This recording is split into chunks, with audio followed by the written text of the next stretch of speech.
Selamat datang saudara-saudari.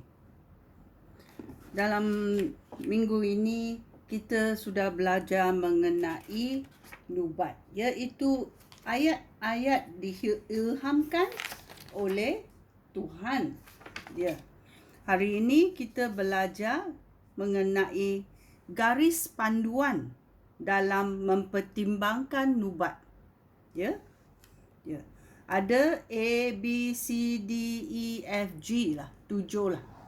7 cara kita boleh mempertimbangkan nubat itu betul atau tidak betul. Okey? Ini adalah garis panduan supaya kita tahu. Okey?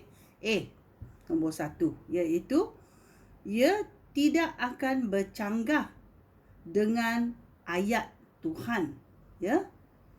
Bila ada orang atau Nabi mengucapkan nubat atau ayat-ayat yang diilhamkan oleh Tuhan kepada mereka, mesti dipertimbangkan. Adakah dia bercanggah dengan ayat Tuhan?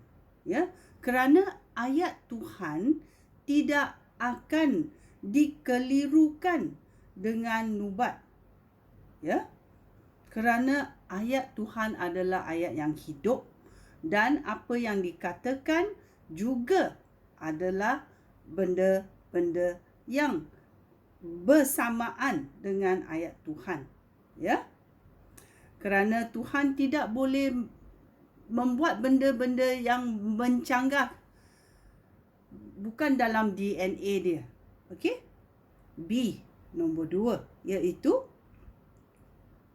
apa yang dikatakan, nubat yang dikatakan itu selalu akan memuliakan Yesus Kristus dan tidak akan merendahkan atau memburukkan Yesus Kristus. Okey? Nombor 3, C.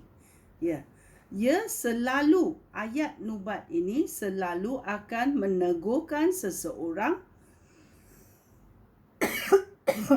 menasihati mereka supaya mereka boleh mengatasi cabaran hidup. Dan yang 3, menghiburkan mereka supaya mereka ada sejahtera dalam hati. Ini penting. Nombor 4, D.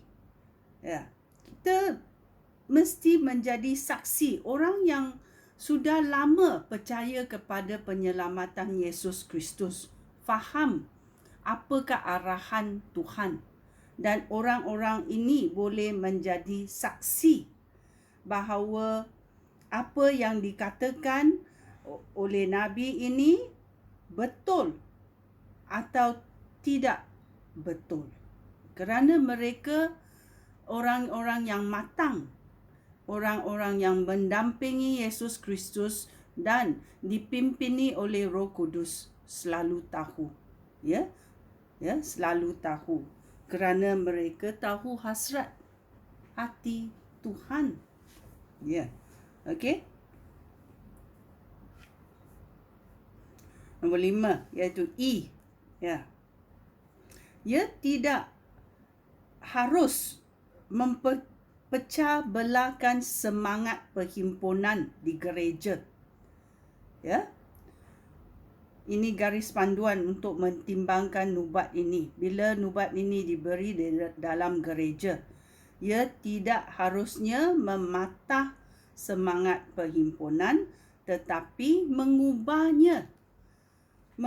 dia menjadi apa? Menjadi tegur, menasihati, menghiburkan dan menggalakkan orang supaya mereka tahu benar-benar adanya Tuhan.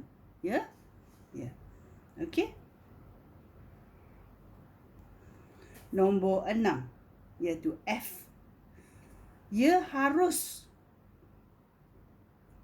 Nubat ini harus menjadi atau terlaksana supaya ia boleh dikatakan ramalan ini betul, terlaksana. Kalau ini adalah untuk masa depan, ia mesti terlaksana. Okey? Dan nombor 7, G. Ia mesti, okey, ia mesti pass the fruit test. Dia mesti pass apa?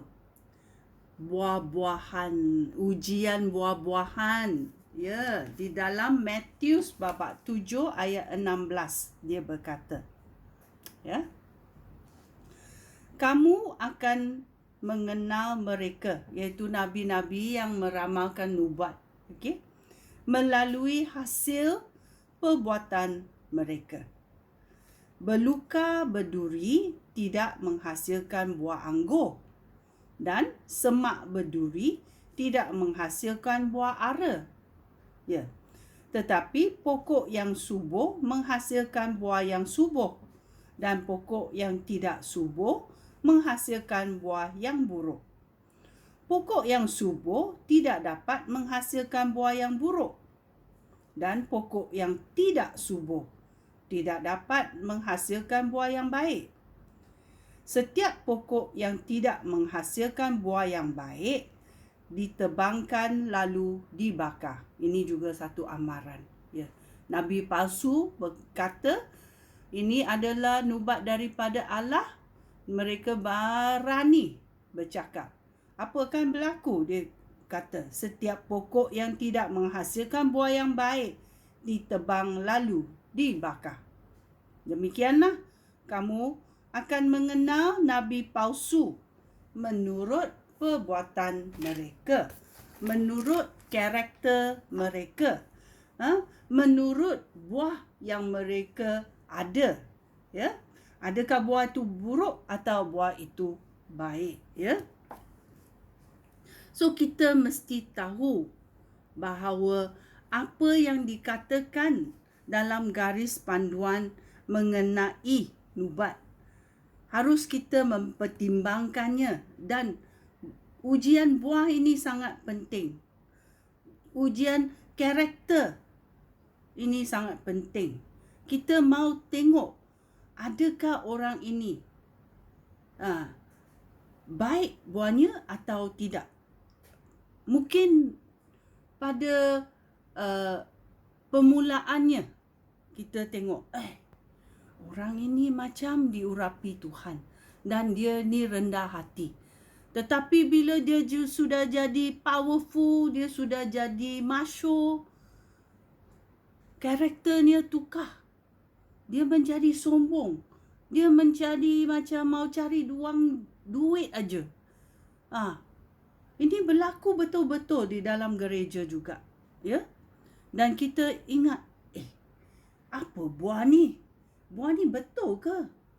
So, kini adalah garis panduan dalam hidup kita.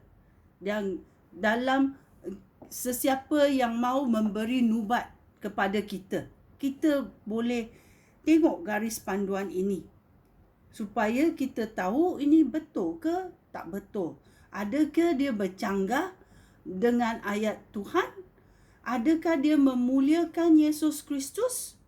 Adakah dia menjadi ayat nubuat ini menjadi tegur dalam hidup kita? Dia boleh menasihati kita, boleh menghiburkan kita. Adakah ia terlaksana dalam hidup kita?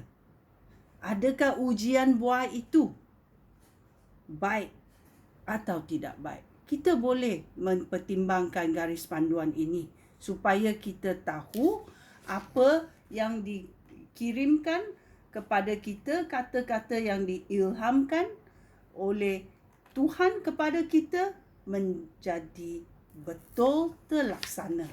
Ya. Sekian. Terima kasih. Shalom.